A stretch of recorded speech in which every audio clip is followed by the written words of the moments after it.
So the Squid Game token scam went from $2,800 to 2 cents in 5 minutes.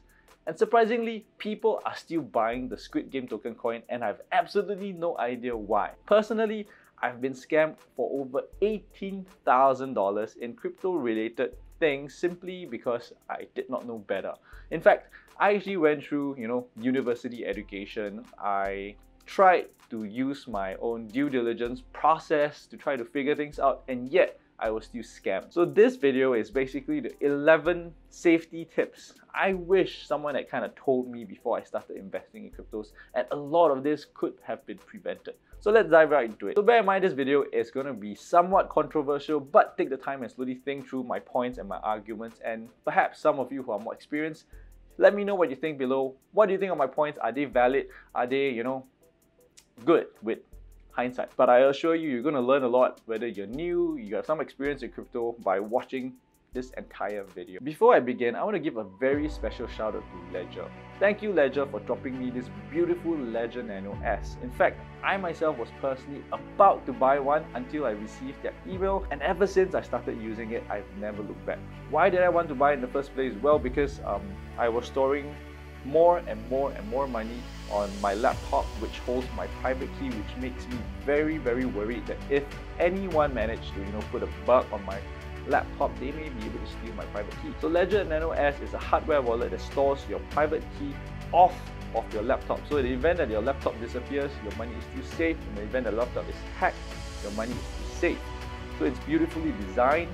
It has an advanced security mechanisms like passphrase in the event that you get kidnapped. It also has a beginner-friendly Ledger Live app that really helps you to get started despite the technical difficulties of using a hardware wallet. So Ledger is one of the largest and most recognized crypto hardware wallets in the world. And if you ever need a hardware wallet to store your increasing crypto portfolio, it's very good to consider Ledger because they are trusted, they are one of the biggest, they are secure. Alright, so back to the main video. The most important thing to consider if you cannot remember everything that I said in this video is that cryptos are very risky, and never invest in what you cannot lose. I know this sounds cliche, but to go one step deeper, right? A lot of things that happens within the crypto space are beyond your control, and as well as your coins developers team's control. Basically, what happens is that you can do everything right and still potentially lose a lot of money. So if you want to invest safely, right, the time and tested method of really growing your wealth is to invest in an index of companies or bonds, like what Warren Buffett has said. Personally, I really want to share a lot more in depth about investing in DeFi, how to get huge amount of gains and yields, but I cannot in good conscience talk a lot about it because I have not done a thorough explanation of crypto safety to you, and that is why this video is so helpful, because I wish someone kind of told me all the little nuances of safety before I even begin, so that I do not even lose money to begin with.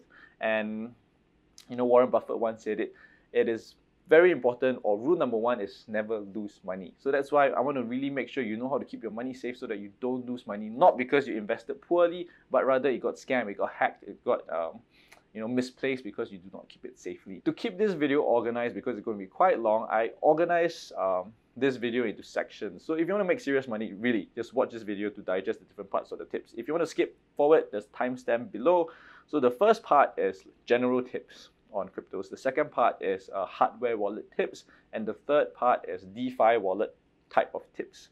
So if you have more tips, let me know. I'm always looking to protect my coins better. And if you are new, check out the comment section. I'm sure we're going to have very lively conversations regarding crypto security. So now let's move on to tip number one, and that is CeFi can be better at times. So what is CeFi? CeFi stands for centralized finance, also known as your crypto exchanges such as your Binance, your KuCoin, your Crypto.com, your CoinHako, your Independent Reserve, your lots of crypto exchanges. So they are centralized finance because they basically means that you work with an agent, right? So an agent acts as your custodian, manages your cryptos, so therefore it's centralized finance. But have you ever heard of the term not your keys, not your cryptos, or people on Reddit talking about never ever store your cryptos in an exchange because it's dangerous, it's risky, and I've been blamed for saying that CeFi is safe for storing your cryptos. Personally, I think this is true when cryptos was at its infancy like 3, 5, 7 years ago, but right now times have really changed and became a lot better, to the point that storing your crypto wallet and the hardware wallet may not actually be the quote-unquote safest. Here's the truth. When you store cryptos on your personal hardware wallet, it reduces one risk, and that risk is known as the custodian risk or the agency risk. But it does not, mitigate all the other risks that are present in keeping your own money. In fact, by holding onto your own keys, you hold on to a lot more risk and responsibilities that you need to be aware and privy of, as I'm going to be mentioning in this video. Point is, sometimes, you need to know yourself best. If you are someone who's not organized, you're messy, you leave your notes around, your seed phrase around, you forget where you leave things like your wallet, your hair clip, your keys, then you might want to use an agent, because an agent like a centralized finance that's reputable and trusted can actually be a lot safer for you, because your biggest risk could be yourself. This is also very true for people who are not very computer savvy. For example, if you're not really comfortable with a lot of numbers, trying to key in long strings of words to another place, you're not familiar with WhatsApp, Facebook is like foreign to you, then managing cryptos on your own can be really risky if you have no idea what you're doing. As a general rule of thumb, in fact, I propose that if you're brand new to cryptos, try to use a trusted exchange first. Dabble in it with small sums of money that you can lose, like $5, $10, $20, and experience the whole process of transferring money from one exchange to another exchange and then transferring back. How is it like to receive cryptocurrencies from another exchange in your own name? So once you learn all the basics, then you can take on additional responsibilities like storing it in a hardware wallet, how a hardware wallet actually works, how to keep it safe. So one step at a time, right? So start with centralized exchange and then slowly build up to learn how decentralized exchange works, if you even need it. So as a whole, exchanges have started to become a lot safer with things such as added protections in place, because they have they integrate like very advanced wallet security mechanisms. They have insurance to make sure that in the event of any hacks, your money is covered. So you don't actually have to get your own insurance to protect your own money. The exchange does it for you. And also they have things such as customer service, so that in the event you have any problems, you always have someone trusted, that can help you. Whereas in a decentralized finance space, there is first customer service scams that are out there, because it's decentralized finance, there's no agent in between. So there's a huge risk that you could get scammed when you are most vulnerable and you need customer support. And last but not least, if you're forgetful, you're careless, if you work with an exchange, because exchanges these days need to do things like your KYC, know your customer check, so they have your identity card, your address. So if you show them these and you lose your password and username, you can actually retrieve and always get accessibility, because it's an agent, right? They can verify you. But if it's in a decentralized finance space, you can completely lose accessibility. So that's why there are some advantages to using CeFis if you choose the right CeFi. And therefore, I actually make a video talking about some of my favorite, most secure exchanges. We talked about insurance, regulatory compliance. You can check out my other video. I think some of the data have changed, but as a general rule of thumb, if they try to move towards compliance, they are good. So you might want to check that out if you are looking for reputable exchanges. So let's move on to point number 2, which is to be very wary of pre-ordering parts online, because right now mining is super hype right now and people are making a ton of money. If you look at like Voxcoin, one of the biggest crypto YouTuber, every video is talking about making $80 a day in passive income, $100 a day in passive income, and a lot of other people, even I myself included, have shared how much I make mining cryptocurrencies. And you might be tempted, time to make money too, right? Even with high electricity rates in Singapore, we can still make money. But here's what a lot of people are not telling you: how much money they have been conned. You can make money with parts if you get the parts. But the problem is, a lot of scam happens when you're trying to buy these parts. Number 1, inflated prices. Number 2, scams. Because when you try to buy parts that are in low demand, there is a lot of pre-ordering going around, and scammers utilize this gap and try to, get you to put money in and you basically never get your money back. So when pre-ordering parts, be very, very, very, very sure that it's correct. And the way to do so is to join communities and of other miners or investors. You know, there are a lot of communities such as my Discord group or your POW, mining group in Singapore, or other communities in your own country to check if this distributor or supplier is reliable. In fact, I got scammed $11,000 buying pre-ordering GPUs from this person, from this company called Gadget Geeks SG. So Gadget Geek had a carousel store. They had a lot of trusted reviews. They had an office space. They had professional invoice. You could call. You can, ask the person for their name, their number. They have different variety of products like an actual IT store. But you know what? I still got scammed. Not only me, in fact, there were 30 other people that got scammed, and we never found out about it until one person within a community said, hey, if you bought from this person, it's likely you got scammed. Then I realized, holy cow, I actually got scammed. So I bought, I think, the products in June. Till now, I've not gotten any product, not gotten my money back. The point is, you need to be very, very careful when pre-ordering. In a bad case, scenario, you would be faced with constant delays. Like for example, I bought the Helium miner in April. Till now it's November. I have not gotten my miners. They, offered a refund. If I email in, I should be able to get my refund. Others have gotten refund because it's a reputable company. So that's a bad case scenario. A worst case scenario, you just outrightly get scammed and you never get your money back. And trust me, even with 30 people and over 100,000 Singapore dollars, reporting to the police, and Singapore is pretty efficient when it comes to local enforcement, they still could not get the money back. In fact, I think, the money is pretty much a gone case. So do not get scammed. Be very careful when pre-ordering. Ideally, buy parts that are more expensive and get it physically, because there's a lot of scam going on when it comes to pre-ordering if you don't know what you're doing. So now let's move on to point number 3, and this part covers all the hardware wallet tips. And the first one is really don't store your seed phrase in any sort of digital devices. So when you sign up for hardware wallets or cold wallets in the decentralized finance space, you'll be given like seed phrase from like 12 words to 15 words to 24 words, and you'll be like, where do I store them without forgetting them? Because sometimes I'm careless. So then you think, actually though, why not store it on the notepad on your phone? Why not store it on your notepad on your laptop? Evernote, Google Drive, all these places are safe, right? Because they are encrypted with some high, don't know what technology. But you know what? The funny thing was that a lot of these tools have some sort of maintenance, and sometimes, or I heard a story that one of the maintenance staff, when they're trying to, check your feedback logs of some sort, actually stole the seed phrase and took the money out. That was Evernote, if I'm not wrong. Sorry if I actually, chose the wrong company. But as an example, point is, even the maintenance staff can steal your money if they know your seed phrase. But this is a lot more unlikely. But what's a lot more likely to happen is that when you, dive deeper into decentralized finance space, you download a lot of apps because you need like MetaMask wallet, you need your Engine wallet, you need your this crypto wallet A, your tool A, tool B, tool C, a lot of different tools, and as a result you have a lot of apps, and if one of them is malicious, they could, for example, record your screen or access your phone screen or laptop screen by any chance.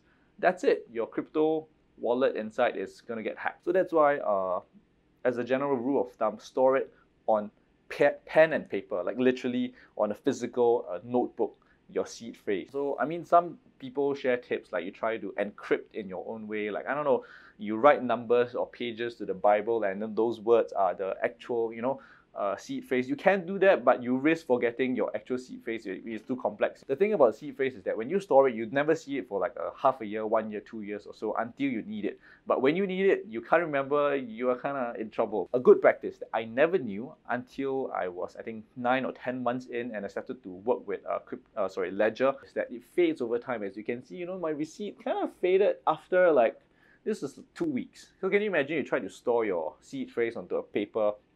After 6 months later, when you really need it, you see it. Where's the seed phrase? It's gone. What I realized was that a good practice, right, is to take it one step further and to store it in steel. Like I think some people engrave it or have some sort of steel like paper where you can slot, those words in. Or if you want to be a lot more discreet, what a lot of people do is they store it in this thing called a steel capsule. So you can go and check out how you actually store your seed phrase in a steel capsule. You only need the first 4 letters and you can actually restore your entire seed phrase, because all 4 letters, like the first 4 letters, are unique and the seed phrase recovery based on how the cryptos work. Again, Ledger has both. They have both the steel capsule. I think you can buy for like $100 or $150, and you can find the hardware wallet itself. So there's the seed phrase backup as well as the hardware wallet. For both, it's about $300 to about $400, depending on which product you get. That's just a pro tip if you want to really up your security for your hardware wallet, because just storing it on plain paper is not safe enough. So that's a pro tip for you if you want to kind of increase your security game. But bear in mind, that means that you actually have to sink in quite a lot of money in order to set up like a proper hardware, system to store your cryptos. And this brings me to point number 4, which is don't buy a second-hand hardware wallet, because hardware wallets is where your money gets stored. If you, let's say for example, suddenly become rich and have like $100,000, you don't want a hardware wallet which has been tampered with. So in fact, the recommendation is to never buy a second-hand used hardware wallet. When you buy the hardware wallet, you need to make sure that it's sealed, it's original from the source. If it's tampered, don't use it. Just send it back, get a new one. Make sure it's not tampered, because there have been instances, or a risk that has been identified, is that the hardware wallet has been embedded with a fake chip, which your cryptos can be, stolen. Your seed phrase, your private keys can be stolen. So as a general rule of thumb, always buy from the source. So the safest place you can buy your Ledger wallet from is directly from Ledger's official website. Or if you want to, buy, you can buy from the distributors, but just be very safe that you buy from the right distributors and not like a potential scammer. And therefore, this brings me to point number 5, which is only use a hardware wallet if it makes financial sense. So you try to scrimp and save, $50, $100, and therefore you jeopardize your entire $10,000 crypto portfolio or $100,000 portfolio. So it's really not worth it. And if you're just getting started, right, why put yourself in such additional financial cost and additional responsibility when you don't absolutely need to? If you're just getting started with $100, but the hardware wallet costs you $300, why bother, right? Choose a reliable exchange. So be smart about it. Think whether it makes sense for you. In my personal experience, it costs about $200 plus to $300 plus US dollars as starting fee to get a hardware wallet as well as capsule to keep your crypto wallet and the seed phrase safe. So just a very quick fun fact, right? The Ledger Nano S is actually slightly safer than the Ledger Nano X, and that is because the Ledger Nano S, it's cheaper by the way, only has 100 KB in space. So you can only store like 4 apps or 3 apps, whereas the Nano X can store like 1,000 apps. And when you can store a lot of stuff, that means you can store malicious code inside of it. So therefore, that's that slight edge of buying the cheaper Ledger Nano S, but it has no Bluetooth, it's a lot less convenient. So cheaper, safer, but more inconvenient. Sounds like a good deal to me, but that's just my personal opinion. You choose what makes you happy. So let's move on to the decentralized finance space, because you've mastered the basics. You know how to keep your wallet safe. You know how decentralized finance works. Now you want the real gains. You want to earn hundreds and thousands of % gains, and therefore you've started to venture in the decentralized finance space, and you're wondering what are the traps. Well, before you do, if you've enjoyed this video so far, do me a big favor, hit the thumbs up for the YouTube algorithm. And now we're going to talk about all the different risks, and this gets quite advanced by the way, some of the risks that are involved in the decentralized finance space. So the first one is phishing sites. Phishing site basically means a fake website. So it looks like the real thing, but it's actually different. The most common way is people would buy like typos, right? So instead of dbs.com, it'll be dsb.com, or instead of www.dbs, it'll be www.dbs.com. So missing that full stop, right? So the phishing website looks exactly the same, but imagine you, instead of typing your username and password on the proper bank website, you type it on a phishing website. Now the scammer has both your username and your password. You are in trouble, right?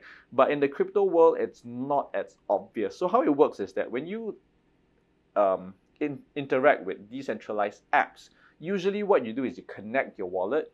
And when you connect your wallet, the next thing you do is you interact with the app. You do things such as give contract permissions, right? So they can withdraw your money from your wallet. So when you do that with a fake website, that's it. Now they have complete autonomy to take money out from your wallet. So when you connect, you don't even need to give them your private key or seed phrase. You just need to authorize the contract to take your money from your wallet. Done. Your money's gone. So that's how dangerous it is when you connect to a phishing website. So just to give some perspective, there are professionals with more than 10 years of experience in the blockchain technology, like a pure developer or founder of a big, blockchain company. They have been scammed from phishing websites. Why? Because one day you're a little bit tired. There was this story of this millionaire, right? He was a little bit tired. He has more than 10 years of experience in cryptocurrencies. He was a little bit tired. He just typed the website in. I think he spelled it by one letter. It looks exactly the same, and he interacted with it, went to sleep. Nothing happened. It was the next day that he found out his millions of dollars was missing. And to make things even more complicated, right, there are a lot of companies in the cryptocurrency space that change their website addresses over time. And when you change your website address from, abc.com to something else, cdf.com, abc.com is now available. So when scammers see the original website is available, what they do is they take over the website and they, make it look exactly the same as before, but it is now a scammer phishing website. So it looks exactly the same, feels exactly the same, and this has been an incident that caused people to lose millions of dollars. So I think the most famous phishing website was NFT scam, which is, I think, your Shiba NFT, OpenSea scam. So basically the company switched website, then the original one was available. A scammer took over and launched a fake NFT collection and basically got scammed. Yeah, I'm going to talk about it in another video, so stay tuned for that. And the question becomes, how do we actually protect our money in a case of a scam like this? So I have a few kind of tips. So the first one is really to bookmark the original website. Well, once you visit the website, right, it's good practice to bookmark the original website. Why? Because sometimes the phishing websites actually rank higher than the original websites in Google. So that's where it becomes very scary and dangerous. You could actually click on the wrong website. Secondly, a good rule of thumb is to double check different buttons, because sometimes scammers build the website in a rush. They don't build every single feature correctly. Like for example, the contact page or contact form is weird, it's off. Every page links you to connect your wallet. Why? Right, so then when you notice something is off, immediately abandon the website. So how do you actually double check that the website is legit? If you notice something is off, is to visit the community. So usually communities on new apps, right, usually have like your Discord group, your Telegram group. So join those chats early on, chat with the people, notice something fishy, raise it up to the team. So for example, I think I use Hpool to mine my cryptos. So then I have Hpool was started with hpool.com, and then they very quickly switched to ihpool.in, and then they switched to ihpool.com. So you can see where all these opportunities for scammers to create a phishing website to scam me. So that's just to give you some perspective. Then now moving on to tip number 8, which is don't give unlimited approvals. So how this works is that whenever you try to interact with an app, the problem is right now Ethereum and Matic and a lot of other blockchains are built such that the apps cannot directly take money out from your wallet. So what a lot of app developers or what they created was that they created essentially a virtual wallet. So your money goes to the virtual wallet, and then the app takes money from the virtual wallet. And therefore, in order for the virtual wallet to work, you need to give it approval to access your money at will. The problem is, for convenience sake, the developers by default gives or creates the virtual wallet to have unlimited access to your money. That's how scary it is. So this is how it looks like if I can show you on my screen. Basically, any new coins, tokens you want to interact with, chances are the virtual wallet is probably on a request to give the developers unlimited access. And you can see how this is dangerous, because even if you store your money in a hardware wallet, you unplug it, you trash it, you burn it, you hide it. If you have given approvals, unlimited approvals, they can essentially at will withdraw all your money if the back-end code of the app is malicious. So there have been instances where people were able to actually withdraw all the money. I think the famous case was a developer found out that the code was malicious. He immediately withdrew all his clients' money fix the code and then send the money back to the client because the code was malicious. To prevent, the hackers from exploiting, he exploited it first. Smart guy. So a pro tip for you is that when you give approvals, unless the gas fees is like insanely high relative to the amount of money you're keeping, and it doesn't make sense to not give unlimited approvals, as a general rule of thumb, you would want to give it to twice the amount of money that you invest. So let's say you invest 1,000, you give 2,000, so you can put 1,000 in, 2,000 out, or 2,500 if you expect that you will gain 50%.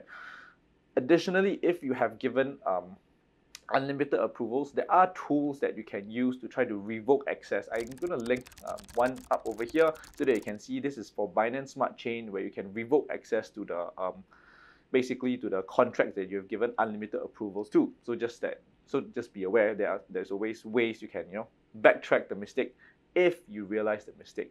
Problem is, I never realized this until one of my accounts got hacked, and then I realized, crap, I need to revoke all the contracts because now all of them have unlimited access to my wallet, and that's how scary it is. And now moving on to tip number 8, which is customer support scam. So the thing is, when you work with all this contract stuff, you realize it gets very messy, deep, and complicated, and then you panic because a disaster happened. So then you try to reach out to the team, the developers of the app, they're overwhelmed, and then you receive a DM in the name of the developer, looks exactly the same, but you know what? It's actually a scammer. It's known as a customer support scam, and the way they scam you is that, you need help with ABC, I can help you. Check out this website, this is how we access your wallet, we can help you service if you give us access so that we can fix you up. And then, bam, you give them access to your keys, all your money is gone. I almost fell for this one. In fact, I was working, I think, with Thorum. So basically, they created a new website. I wanted to invest in Thorum to speculate for huge gains, and there were some problems, like my wallet couldn't connect because of some sort of contract error. So it's not that they were trying to scam me, there was some compatibility issue. So when I tried to speak to the customer service in the group chat, very quickly someone DM'd me and it looks exactly like the admin. And yeah, then I found out because that guy had very poor English, sounded very desperate. So that's when I realized that, hey, that's probably a scammer. And then I realized, yeah, there is customer service scams out there, and I believe a lot of people may fall for it if they're not careful, or if the customer service scammer was a lot more professional in the way they approach me. How do you prevent that? As a rule of thumb, developers inside the group chat do not direct message you. So any problems you have is always addressed inside the group chat. So that's one way you can solve your problems. So just solve everything inside the group chat. Ignore DMs unless it's specifically communicated inside the group chat. And if anything, you contact them through direct messaging rather than they contact you, because you could be at risk of being scammed. So let's move to tip number 9, which is to understand the community a lot deeper. So this is not so much of a scam or a direct risk factor, but rather investment risk factor. So when I first started, I wanted to earn more money in smaller coins, and I wish someone kind of told me that it is very, very important that communities are very supportive of the coin, because cryptocurrencies by default do not have any intrinsic value, and tokenomics is developed by programs, right? So what's really supporting the price of the cryptocurrencies is really communities. And if you once you understand this, you really need to understand the culture, the people, and the problems the community has and feels towards the project. So there was this once I invested in like a fast growing company that joined an accelerator, had $1 million investment by a VC, whatnot, right? But what happened was that there were several mistakes they made along the way, and basically the community was expecting some sort of result, and they did not deliver on the result that they promised 2 to 3 months ago. So every time this team publishes an update, right? So then people would just spam and ask like, hey, where is this compensation for this error that you've done 3 months ago? So every post, people would basically flame and be very unhappy and angry. And with such an angry pool of community that's always asking for solutions, and they're not being resolved immediately, right? What happens is that other investors become wary. So if you do not check the community and get a general understanding of the sentiment towards the coin, and you just blindly invest because your friend tells you that, hey, this coin is fantastic, you're going to be in for a lot of pain. Yeah, so that's what I've learned. Generally, if the community is, not just divided like good and bad, but very negative as a whole, it's generally a very, very bad sign for the coin. And it's very easy to check out the community. Just check out the official Discord, Telegram, sometimes Reddit, but mostly Discord, Telegram, and you just hear what people say on a day-to-day basis. Just stay there for 1 month. In fact, 1 week, you will see a lot of things happening, and people, the good and bad vibes will all start to appear. That's how easy it is to actually prevent loss of thousands of dollars. Now let's move on to tip number 10, which is be careful of rug pulls and hacks. I know it sounds hard, but let me kind of break down how they work and how do you actually protect your money from these things. So rug pulls, right? Rug pulls is basically a backdoor code. So think of when you want to put your money to a decentralized app, maybe to play games or to yield farm or whatnot. So the app now holds your money, right? So a rug pull means that this app has a backdoor code or backdoor key, right? So a developer can anytime just open the key, take all the money out and run away. How this is prevented, right, is that usually there is some sort of time lock when it comes to withdrawing of money. So nobody within the development team can withdraw the money. If they do, then there'll be a 1 week's notice and everyone can see, that the developer is trying to withdraw X amount of money. So you can actually withdraw your money before the developer executes, the backdoor key and takes your money out. So that's the thing about how people try to mitigate this, contracts and all. And sometimes they usually try to make it even more secure by getting auditors to audit the code to make sure that the code is secure. But the question is, most of us, we are not, tech savvy. So then the question is, how do you even protect yourself from rug pulls? So one way, right, is to join community of developers. I think Rug Pull Doctor is a famous one, and they actually do regular audits of different websites, and they talk about the risk factors of such websites. So I highly recommend you check them out, and if not, you can always just check their list of database. If it's there, then you know the result. If it's not there, you can always just take the link of the website you're looking at. Just ask the people there, hey, what do you think of this website's code? Because if you are a coder, then you should read the code and understand if it's dangerous or not. If you don't, so basically when you have other people try to audit or check your code for you, it may not completely mitigate the risk, but it definitely reduces it and it helps. So let's move on to the next part, which is hacks. How do you actually protect your money from hacks? Because hacks are different from rug pull in a sense that rug pull is malicious. It's in the code. You can see it if you are good with programming, or you have other people kind of check the code for you. But hacks are different. It's like they can do everything sui. They do everything the best of their abilities. But because they're trying to be innovative, they try to push the boundaries. They have new lines of codes that maybe has some sort of form of exploitation that a very intelligent hacker can exploit and try to hack it up. And when that happens, your money is gone. And I've been exploited for, I think, about $400 in a vault that I was trying to invest in. So when that happens, really, there's nothing you can do about it. And what's worse is that even if not all your money is gone, right, the trust in the project is practically gone because people no longer trust the project and they will start withdrawing their money in doves. And when that happens, all your investment, even if the hacker didn't steal all of it, would become worthless because people start to panic sell and take their money out. So I think one famous project was Pancake Bunny. It's on PancakeSwap. So it's a very big project, one of the best projects. They have a lot of very innovative products, and in fact, it wasn't a hack, it was an exploitation. Because some of their code has some sort of vulnerability, and therefore the hacker exploited and arbitraged in some form of manner, and therefore the price of Bunny just dove down. And when that happens, every other single token, right, people started to sell, and therefore the Bunny token till today, I think it's 3, 4, 5 months, never recovered from the trauma that happened because of the exploitation. And it's not even because they were quote-unquote hacked. So again, be very careful of rug pulls and hacks. As always, check with the community, check with developers. I'm going to leave the link over here. Again, nobody ever tells you this unless you stumble upon it. I stumble upon all these things by chance, and now I'm trying to tell you what are some of the dangers that's involved and how you can protect yourself from it. So now let's move on to point number 11, which is I feel that ultra high ROI liquidity pools, they are bullshit. If you look at some of the newer blockchains that come out, or some of the new decentralized apps that appear, they give like insanely high ROI, like 5% returns a day, and if you compound it on a every 2-hour basis, it becomes like $15 billion return after a year. And you'd be like, whoa, that's insane, right? That's really, really good, right? I mean, how bad can it get when if it's like a stable coin like USDC and maybe like one other coin? I mean, one is a stable coin. How risky can it get? So just to give you an idea, in order for you to understand this risk, you need to have some sort of benchmark of expectation. So usually cryptos, if you lend out crypto stable coins, you can get about 12 to 15% in LP. If you do riskier assets or do LP for riskier assets such as Ethereum or Bitcoin or Matic, you can get as high as 30-40%.